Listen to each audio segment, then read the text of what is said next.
शांति। आज 25 जुलाई 2020। बाबा कहते, मीठे बच्चे, देह अभिमान छोड़ देही अभिमानी बनो। देही अभिमानियों का ही ईश्वरीय संप्रदाय कहा जाता है। प्रश्न है, तुम बच्चे अभी जो सत्संग करते हो ये दूसरे सत्संगों से निराला है, कैसे? उत्तर है, यही एक सत्संग है जिसमें तुम आत्मा और परमात्मा का ज्ञान सुनते हो। यहाँ पढ़ाई होती है, एम ऑब्जेक्ट भी सामने है। दूसरे सत्संगों में न पढ़ाई होती है और न कोई एम ऑब्जेक्ट होता है। तो बाबा कहते ना ही पढ़ाई होती और ना कोई एम ऑब्जेक्ट है। ओम शांति। रूहानी बच्चों प्रति रूहानी बाप समझा रहे हैं। रूहानी बच्चे सुन रहे हैं। पहले पहले बाप समझाते, जब भी बैठो तो अपने को आत्मा समझकर बैठो, देह ना समझो। देह अभिमानियों को आसुरी संप्रदाय कहा जाता है, देही अभिमानियों को ईश्वरीय संप्रदाय कहा जाता है। ईश्वर को देह है नहीं, वे सदैव आत्म अभिमानी है। वह है सुप्रीम आत्मा, सभी आत्माओं का बाप, परमात्मा अर्थात ऊंचे ते ऊंचा। मनुष्य जब ऊंचे ते ऊंचा भगवान कहते तो बुद्धि में आता है वह निराकार लिंग रूप है। निराकार लिंग की पूजा भी होती है। वह है परमात्मा, यानी सभी आत्माओं से ऊंच है वह भी आत्मा, परंतु ऊंच आत्मा है। तो परमात्मा भी आत्मा ना, लेकिन सबसे ऊंच। वह जन्म मरण में नहीं आते, बाकी सब पुनर्जन्म लेते और सभी है रचना। रचता तो एक ही बाप है, ब्रह्मा विष्णु शंकर भी रचना है। मनुष्य सृष्टि भी सारी रचना है। रचता को बाप कहा जाता, पुरुष को भी रचता कहा जाता। स्त्री को एडाप्ट करते, फिर उनसे क्रिएट करते, पालना करते, बस विनाश नहीं करते। और जो धर्म स्थापक होते वह भी क्रिएट करते हैं, फिर उनकी पालना करते, विनाश कोई भी नहीं करते। बेहद का बाप जिसको परमात्मा कहा जाता, जैसे आत्मा का रूप बिंदी, वैसे ही परम पिता परमात्मा का रूप भी बिंदी है। बाकी इतना बड़ा लिंग जो बनाते वह सब भक्ति मार्ग में पूजा के कारण, पूजा करने के लिए। बिंदी की पूजा कैसे हो सकती?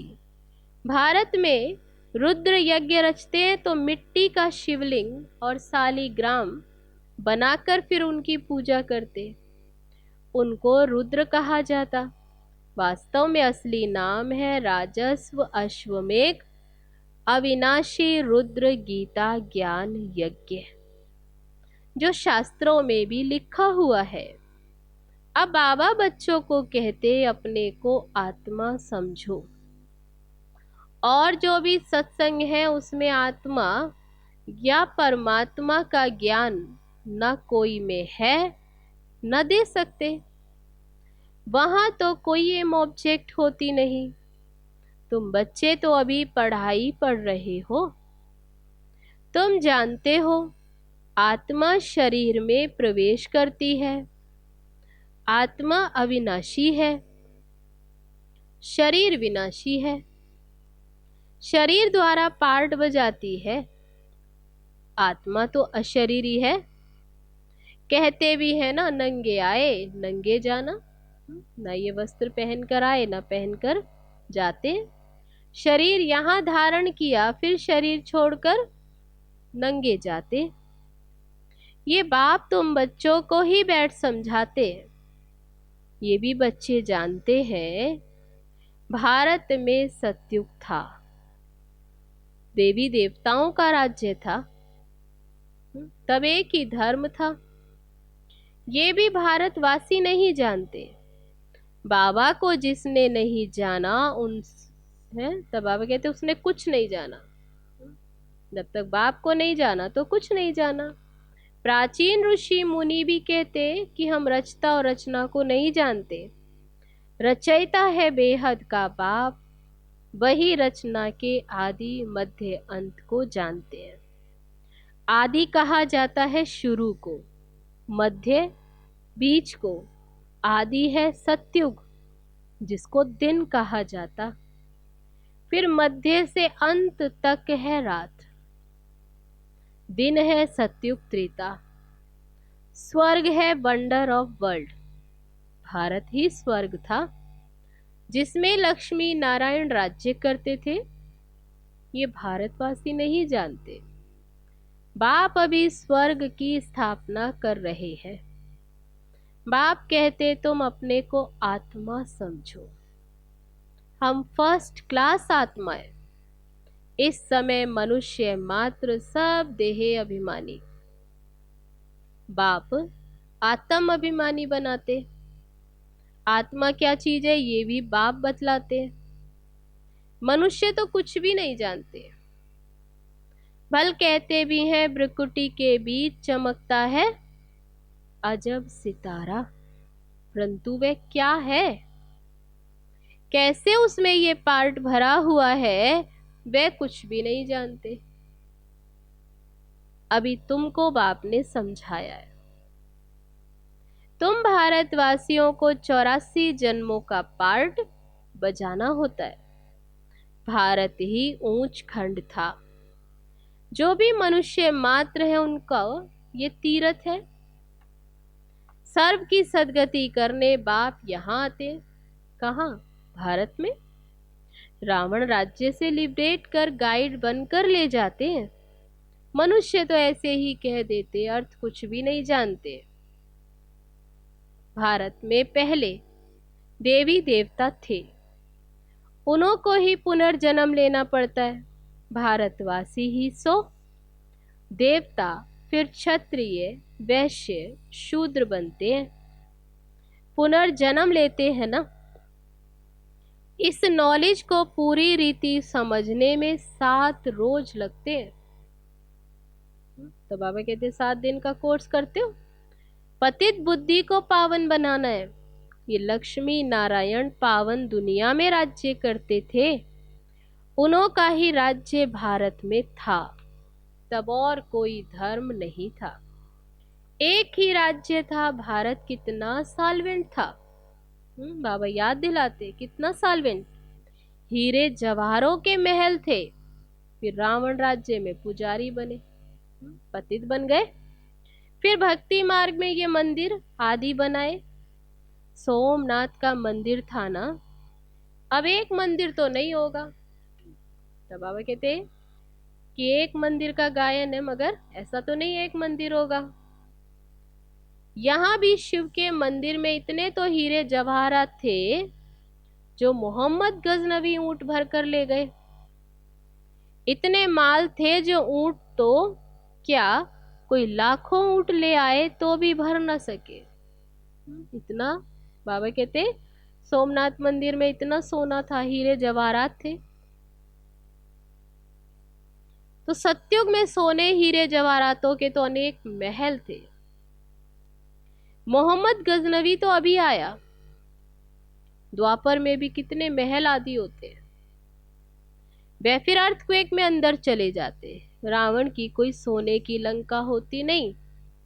रावण राज्य में तो भारत का ये हाल हो गया।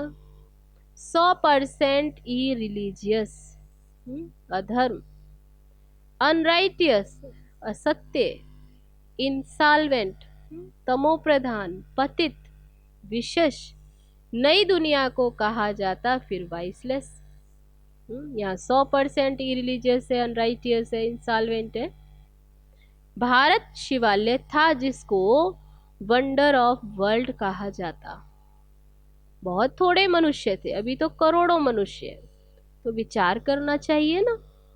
अभी तुम बच्चों के लिए ये पुरुषोत्तम संगम युग है, जबकि बाप तुमको पुरुषोत्तम पारस बुद्धि बना रहे हैं। बाप मनुष्य से देवता बनने की तुम्हें सुमत देते। बाप की मत के लिए ही गाया जाता तुम्हारी गतमत न्यारी। इसका भी अर्थ कोई नहीं जानते। बाप समझाते हैं, मैं ऐसी श्रेष्ठ मत देता हूं जो तुम देवता बन जाते हो। बाबा ऐसी श्रेष्ठ मत देते जिस श्री मत पर चलकर तुम देवता बनते हो। अब कलयुग पूरा होता, पुरानी दुनिया का विनाश सामने खड़ा है। मनुष्य बिल्कुल ही घोर अंधियारे में कुंभकर्ण की नींद में सोए पड़े हैं, क्योंकि कहते हैं क्या कि शास्त्रों में लिखा है कलयुग तो अभी बच्चा है। तो बच्चा समझकर अभी भी अज्ञानता की नींद में सोए पड़े। कहते 40,000 वर्ष पड़े। 84 लाख योनियां समझने के कारण कल्प की आयु ही इतनी लंबी चौड़ी कर दी।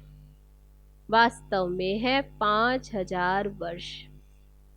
बाबा समझाते तुम 84 जन्म लेते हो, ना कि 84 लाख।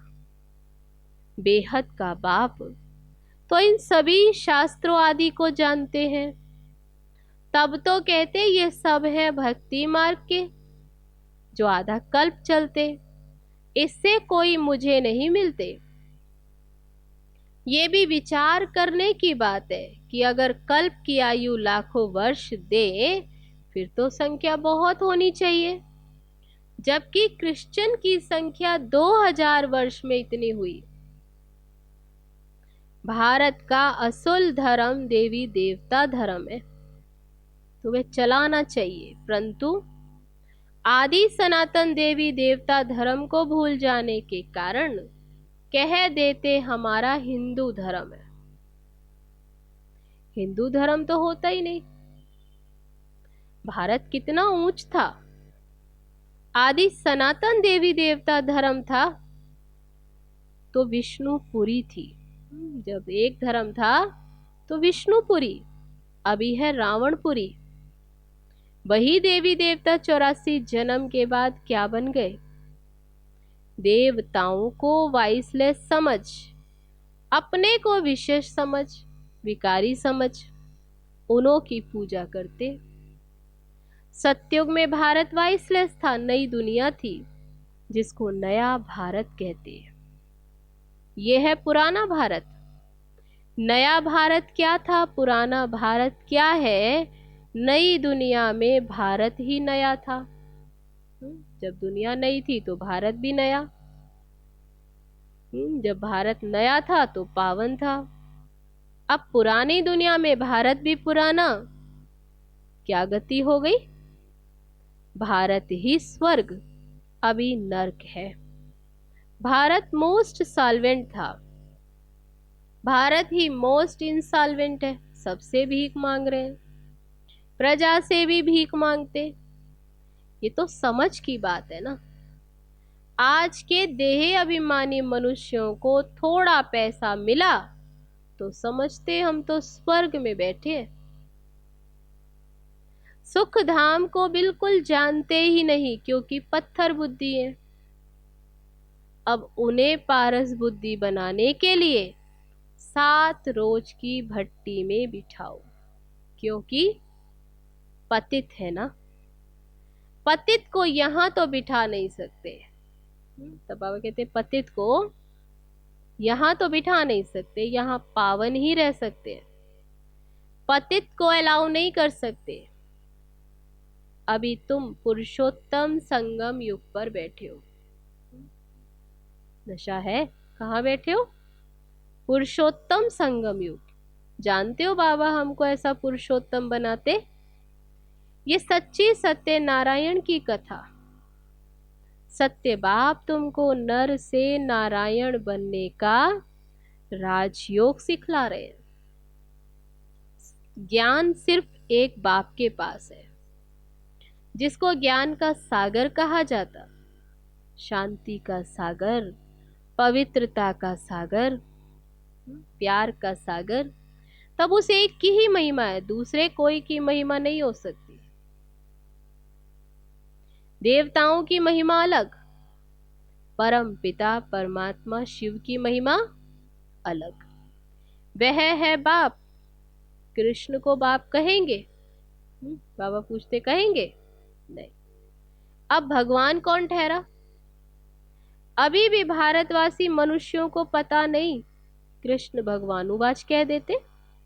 वह तो पूरे 84 जन्म लेते हैं। कृष्ण की आत्मा ने तो पूरे 84 जन्म लिए।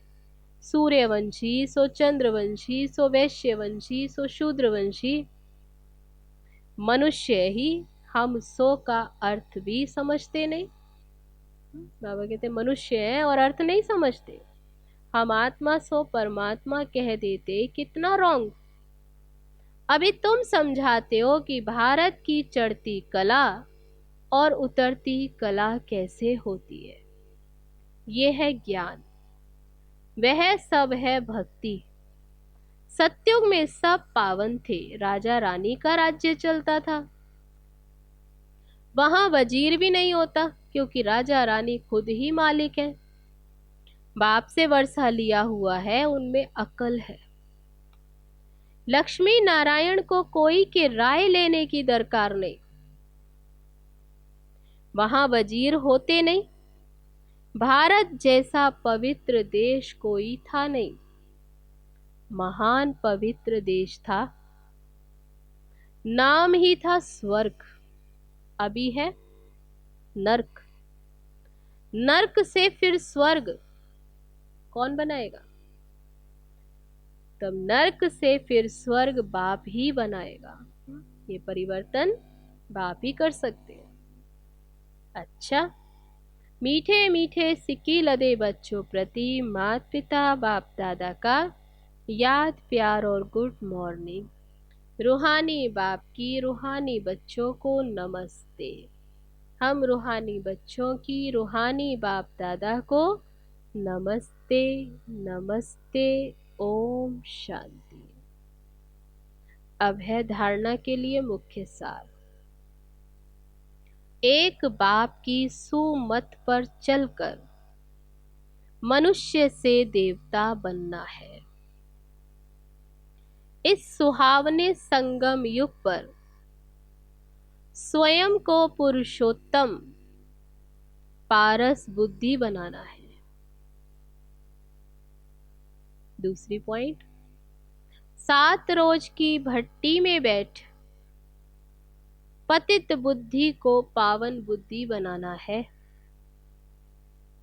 सत्य बाप से सत्य नारायण की सच्ची कथा सुन नर से नारायण बनना है। अब है आज का वरदान।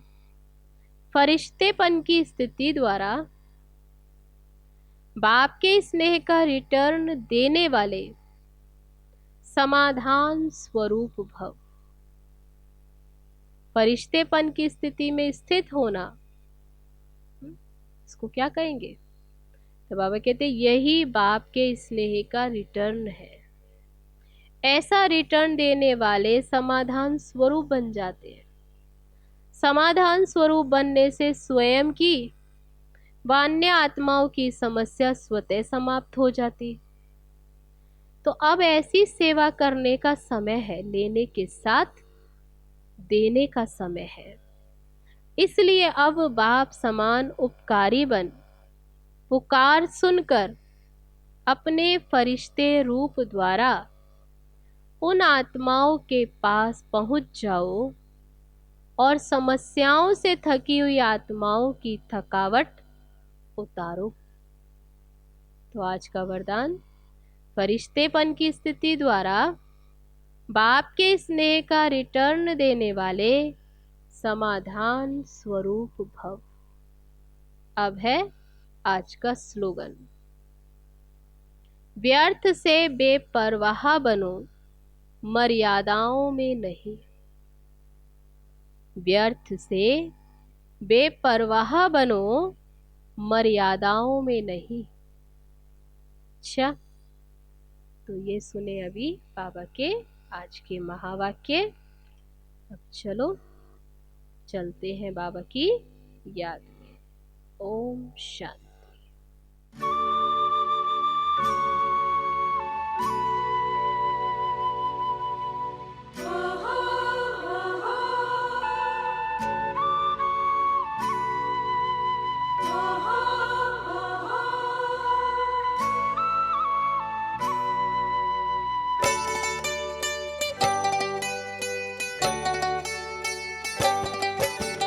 मिला वतन का खुला निमंत्रण, चलो मनाने प्रभु मिलन। मिला वतन का खुला निमंत्रण, चलो मनाने प्रभु मिलन। बन के फरिश्ते गाते हंसते, हम तो चले हैं हो के मगन। मिला वतन का खुला निमंत्रण, चलो मनाने प्रभु मिलन।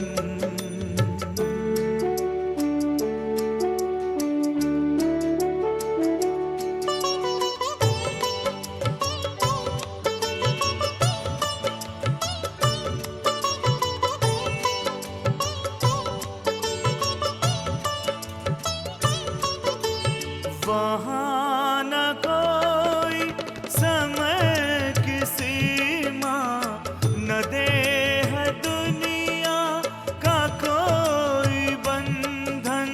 बड़ी सलोनी मधुर शांति है, ये समझे जाने हमारा ही मन। हजारों आए सभी समाए, प्रभु का दिल है बड़ा गगन। मिला वतन का